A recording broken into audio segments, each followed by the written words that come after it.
Market ఇంకా ఎంత పెరుగుతుంది? ఎక్కడి వరకు పెరిగి మళ్ళీ పడుతుంది? అసలు నిన్న ఫామ్ అయిన ప్యాటర్న్ తర్వాత ఈరోజు జరగబోయేదేంటో చూద్దాం. దానికంటే ముందు నిన్న జరిగిన ప్రైస్ యాక్షన్ గురించి మాట్లాడుకుందాం. ఒకసారి చెప్తాను ప్రైస్ యాక్షన్ గురించి. ఒకసారి రీప్లే చేసి చూపిస్తాను. నిన్న ఓపెనింగే 250 పాయింట్స్ గ్యాప్ అప్. ఇది రియల్ గ్యాప్ అప్. ఎందుకంటే మనం ఈ గ్యాప్ అప్ అన్నది చూసామంటే ఈ ఎస్టర్డే రేంజ్ కంటే కూడా హైలోనే ఉంది. సో ఎప్పుడైతే ఓపెనింగ్ అన్నది ఎస్టర్డే రేంజ్ కంటే హైలోనే ఉంటుందో మనం దాన్ని రియల్ గ్యాప్ అప్గా చూస్తాము. ఆఫ్టర్ గ్యాప్ అప్ ఒక బిగ్ రెడ్ క్యాండిల్ పడింది. అంటే ఇది ఒక ప్రాఫిట్ బుకింగ్ అనమాట. నిన్న ఎవరైతే మార్కెట్ పెరుగుతుందని ఇక్కడ బై చేస్తుంటారో ఆ గ్యాప్ అప్ అయిన తర్వాత వాళ్ళు ఒక ప్రాఫిట్ బుకింగ్ మోడ్లోకి వెళ్ళారు. సో ఇంత పెద్ద రెడ్ క్యాండిల్ చూసి ఇమీడియట్గా మార్కెట్ పడిపోతుంది అన్న ఒపీనియన్కి రాకూడదు. దాన్ని ఇనీషియల్గా ఒక 1 అవర్ వరకు వదిలేసి ఎవరు గెలిచారో గమనించాలి. తర్వాత రీప్లే చేసి చూపిస్తాను. తర్వాత ఒక చిన్న లోయర్ విక్ ఫామ్ చేసి ప్రైస్ ఫాల్ అవుతూ 9 ఈఎంఏ వరకు రీచ్ అయింది.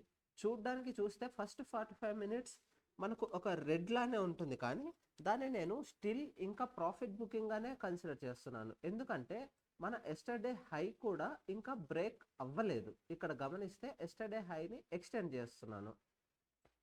దాని తర్వాత మళ్ళీ రీప్లే చేస్తున్నాను, గమనించండి. ఇక్కడ మనకు గమనిస్తే ఎగ్జాక్ట్గా 9 ఈఎంఏ దగ్గరకు వచ్చి ఒక గ్రీన్ క్యాండిల్ పడింది. ఈ గ్రీన్ క్యాండిల్ అన్నది మనకు ఒక చిన్న పాజిటివ్ హోప్ ఇస్తుంది. ఇంట్రాడేలో ఇంకా ఫర్దర్గా ఫాల్ ఉండకపోవచ్చేమో అన్న ఒపీనియన్కి వచ్చాను నేను. దాని తర్వాత రీప్లే చేస్తే ఆ ప్రైస్ అన్నది ఈ ఇంకా ఒక చిన్న పుల్ బ్యాక్ ఇస్తూ వెళ్ళింది. అది ఎక్కడ వరకు వెళ్ళిందో గమనిద్దాం.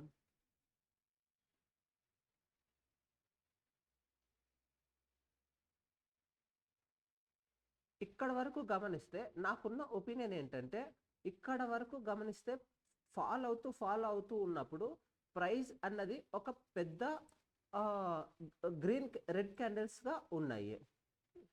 కానీ పెరుగుతున్నప్పుడు ఏమో ఈ గ్రీన్ క్యాండిల్స్ అన్నవి చాలా చిన్న సైజులో ఉన్నాయి. సో యాజ్ ఆఫ్ నౌ నేను దీన్ని ఒక పుల్ బ్యాక్గానే గమనిస్తున్నాను. ఎందుకంటే మనకి ఇంకా మార్కెట్లో ఏ డైరెక్షన్ రాలేదు. దాని తర్వాత రీప్లే చేసి చూస్తున్నాను. ప్రైస్ అయితే ఇప్పుడు 9 ఈఎంఏ వరకు వచ్చింది. సో ఇప్పటికీ నేను ఒక రేంజ్ బౌండ్ మోడ్లోనే ఉన్నాను, కానీ అది బుల్లిషా బేరిషా అన్న డైరెక్షన్ని తీసుకోలేదు నేను.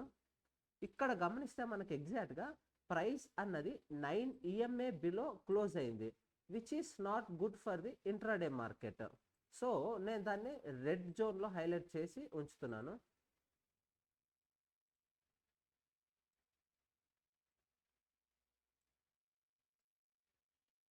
దాని తర్వాత రీప్లే చేస్తున్నాను.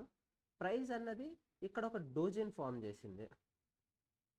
దాని తర్వాత మనకి గమనిస్తే అన్నిటికంటే ఇంపార్టెంట్ క్యాండిల్ ఇది ఈ రోజు నాకు అనిపించింది నిన్న మార్కెట్లో. ఎందుకు అంటే ఈ క్యాండిల్ చూసుకున్నాం అనుకోండి, ఈ స్పెసిఫిక్ క్యాండిల్ పైన ఒక అప్పర్ విక్ ఫామ్ చేసి బాడీ అన్నది కింది క్లోజ్ అయింది. మనం గమనిస్తే ఈ 9 ఈఎంఏని బ్రేక్అవుట్ చేసిన క్యాండిల్ లోని కూడా బ్రేక్ చేసి కింది క్లోజ్ అయింది. సో యాజ్ ఆఫ్ నౌ నేను ఇది చూసినప్పుడు అయితే నాకు మార్కెట్ మీద నెగిటివ్ ఒపీనియనే వచ్చింది. సో ఈరోజు ఇంకా పెరగదేమో అని అనుకున్నాను. సో ఫర్దర్గా ఫాల్ ఉంటుందేమో అనుకున్నాను. ఎందుకంటే ఇది 9 ఈఎంఏ పైన 9 ఈఎంఏ కింద 50 ఈఎంఏ కింద ఇక్కడ పైన అప్పర్ విక్ ఫామ్ చేస్తూ రిజెక్ట్ అయ్యి కింది క్లోజ్ అయింది. కానీ నాకు సర్ప్రైజింగ్ అనిపించింది ఏంటంటే ఇమీడియట్గా మనకు నెక్స్ట్ క్యాండిల్ ఒక దీని హైని బ్రేక్ చేస్తూ పైన క్లోజ్ అయ్యి ఒక స్ట్రాంగ్ బుల్లిష్ క్యాండిల్ పడింది. కానీ ఇక్కడ ఉన్న ఇప్పుడు ఇంకా ఇంపార్టెంట్ థింగ్ ఏంటంటే మనకి 9 ఈఎంఏ బిలో క్లోజ్ అయిన ఈ క్యాండిల్ హై ఇంకా బ్రేక్ అవ్వలేదు. సో ఆ హైని మార్క్ చేసుకొని ప్రైస్ ఇంట్రాడేలో ఆ హై దగ్గర ఎలా బిహేవ్ చేస్తుందో గమనిద్దాం. అదొక రెసిస్టెన్స్గా గమనిస్తున్నాను ఇంట్రాడే వరకు. సో దాన్ని నేను ఒక రెడ్ కలర్ మార్క్గా ఉంచాను. ఇప్పుడు నెక్స్ట్ రీప్లే చేసి చూపిస్తాను. కానీ ఇక్కడ వరకు గమనిస్తే మనకు ఇక్కడ ఇంకొక బులిష్ సిగ్నల్ కూడా పడింది. అదే ఏంటంటే మనకు ఇంట్రాడేలో హయ్యర్ లోస్ ఫామ్ అయ్యి ఇదొక హయ్యర్ లో. సో ఈ హయ్యర్ లోస్ ఇంట్రాడేలోనే కాదు, నిన్నటి మార్కెట్తో కంపేర్ చేసుకున్నా కూడా హయ్యర్ లోస్ ఫామ్ అయినాయి. ఇక్కడ ఒక హయ్యర్ లో. So as of now price అన్నది ఏ ప్యాటర్న్లో ఉంది అంటే ఒకసారి ప్యాటర్న్ గీసి చూపిస్తాను. ఇక్కడ వరకు పెరిగి ఇలా వచ్చి మళ్ళీ ఇక్కడ ఒక డబుల్ టాప్ ఫామ్ చేసి ఇలా పెరిగి హయ్యర్ లో ఫామ్ చేసి ఇక్కడ వరకు పెరిగి క్లోజ్ అయింది. మనకి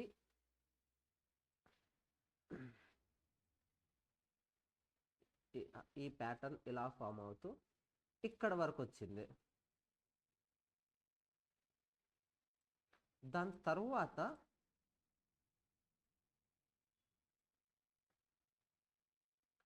ఓపెనింగ్ ఇక్కడ గ్యాప్ అప్ జరిగి ఇక్కడ వరకు ఫాల్ అయింది.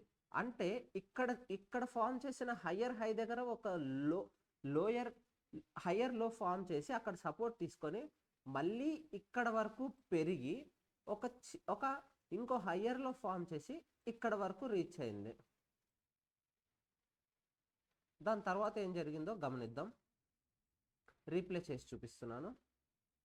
ఇక్కడ ఏదైతే 9 EMA బిలో క్లోజ్ అయిందో దానిపైన కొద్దిసేపు క్లోజ్ అవ్వలేకపోయింది. మనకు ఎగ్జాక్ట్గా గమనిస్తే ఇక్కడ ఒక చిన్న బ్రేక్అవుట్ వచ్చింది. ఆ బ్రేక్అవుట్ని మార్క్ చేసి ఉంచుతున్నాను. సో ఈ 9 EMA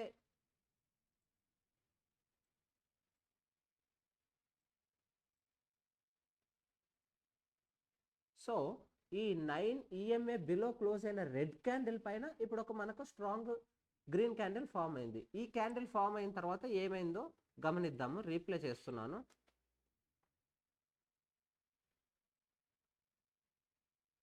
సో ఇక్కడ గమనిస్తే ప్రైస్ అన్నది ఇలా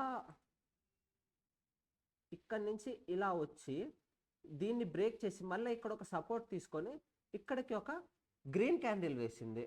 సో మనం గమనిస్తే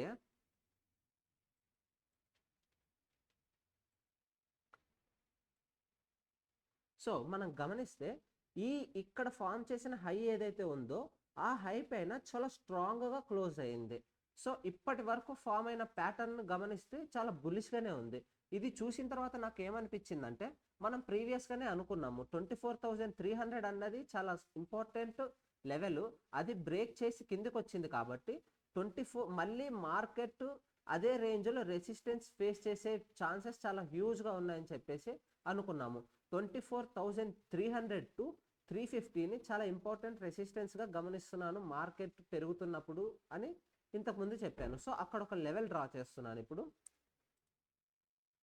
దాని తర్వాత నాకు అనిపించింది ఏంటంటే ఇంకొక క్యాండిల్ కనుక ఫర్దర్గా 24,300 లెవెల్ పైన సస్టైన్ అవుతే షార్ట్ కవరింగ్ ర్యాలీ వచ్చి పైకి పెరిగే ఛాన్సెస్ ఉంటాయి అని అనిపించింది. సో మనకేం కావాలంటే ఇక్కడ ఇంకా ఫర్దర్గా గ్రీన్ క్యాండిల్ క్లోజ్ అయిన తర్వాత దాని తర్వాత మార్కెట్ ఈ డైరెక్షన్లోకి వెళ్తుంది అన్న ఒపీనియన్లోకి వచ్చాను.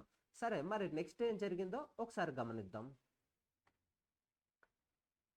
ఇమ్మీడియట్గా 24,300 దగ్గర స్ట్రాంగ్ సెల్లర్స్ ఉన్నారు. అక్కడ ఎస్టర్డే చాలా హ్యూజ్ ఓఐ బిల్డ్ అయింది. సో అంత హ్యూజ్ ఓఐ బిల్డ్ అయిన వాళ్ళు అంత ఈజీగా మార్కెట్ని పెరగనివ్వరు. సో ఇంకొక రెడ్ క్యాండిల్ వేశారు. కానీ ఇక్కడ ఒక చిన్న పాజిటివ్ థింగ్ ఏంటంటే ప్రైస్ అన్నది ఇంకా స్టిల్ 9 EMA పైనే ఉంది. నెక్స్ట్ ఏం జరిగిందో గమనిద్దాం. మనకు పైగా సెకండ్ హాఫ్లో ఫామ్ అయ్యే ఈ ప్రైస్ యాక్షన్ కూడా చాలా ఇంపార్టెంట్. ఎందుకంటే మనకు సెకండ్ హాఫ్లో సెల్లర్స్ FIIs అన్న వాళ్ళు ఎంటర్ అవుతారు. సో సెకండ్ హాఫ్లో ఎప్పుడైనా కానీ క్లోజింగ్ ఎలా ఉంటుంది అన్నది మనకి చాలా ఇంపార్టెంట్. సో మార్కెట్ ఇప్పుడు లాస్ట్ 30 minutes జోన్లో ఉంది. సో మళ్ళీ మనకు 24,300 దగ్గరకు వచ్చి అక్కడ ఒక చిన్న అప్పర్ విక్ ఫామ్ చేసి ప్రైస్ అన్నది క్లోజ్ అయింది. సో దాన్ని హైలైట్ చేసి చూపిస్తున్నాను. దాని తర్వాత మనం గమనిస్తే ఇంట్రాడేలో ఈరోజు ఫామ్ అయిన ప్యాటర్న్ ఏంటయ్యా అంటే ఇక్కడ నుంచి చూస్తే ఇదొక ascending triangle which is a very good pattern.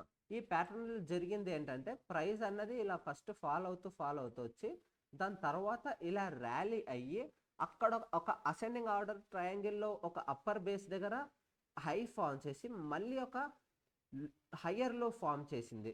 So ఈ లో గమనిస్తే ఈ లో కంటే ఈ లో అన్నది చాలా హైలో ఉంటుంది.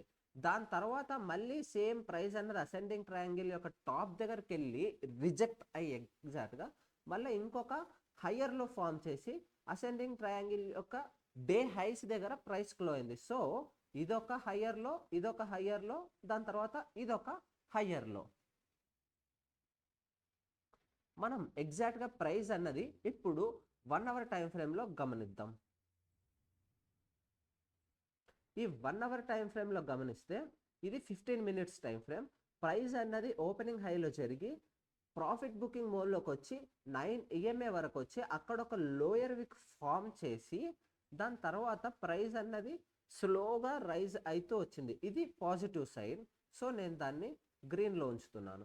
దాని తర్వాత ప్రైస్ పెరిగినట్టుగానే పెరిగి మళ్ళీ ఒకసారి 9 EMA దగ్గర లోయర్ విక్ ఫామ్ చేసి సపోర్ట్ తీసుకొని మళ్ళీ ఓపెనింగ్ హైస్ దగ్గరికి వచ్చింది. సో ఇది ఒక అసెండింగ్ ట్రయాంగిల్.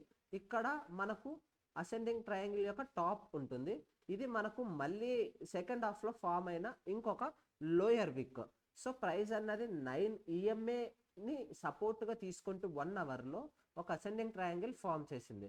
సో మనకు ఈరోజు ప్రైస్ యాక్షన్ ఎలా ఉండబోయే ఛాన్సెస్ ఉన్నాయి అన్నదానికి ఇక్కడ గమనిస్తే ఈరోజు ప్రైస్ అన్నది ఓపెనింగ్ గ్యాప్ అప్లోనే జరగవచ్చు అన్నది, లిటిల్ గ్యాప్ అప్లోనే జరగవచ్చు అన్నది మనకు గిఫ్ట్ నిఫ్టీ చెప్తుంది.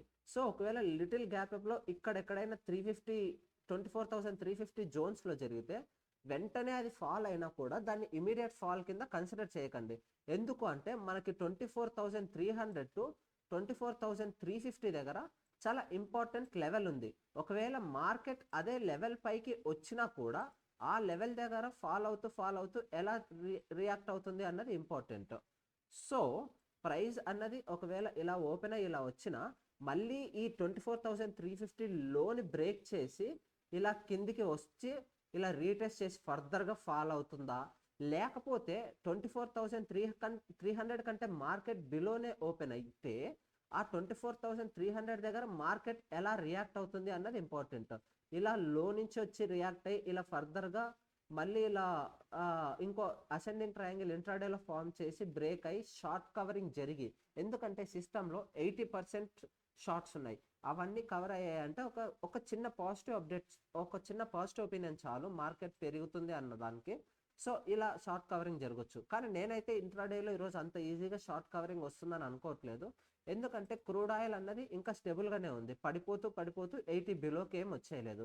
సో 80 బిలోకి వస్తే 80 బిలోకి వచ్చి క్రూడ్ ఆయిల్ అన్నది సస్టైన్ అవుతే కనుక మార్కెట్ దాన్ని ఒక పాజిటివ్ సిగ్నల్గా తీసుకొని పైకి పెరిగే ఛాన్సెస్ ఉంటాయి. సో అక్కడ పైకి పెరుగుతూ ఉంటే మనం ఈరోజు గమనించాల్సిన ఇంపార్టెంట్ లెవెల్స్ వచ్చేసి 24,300 టు 350,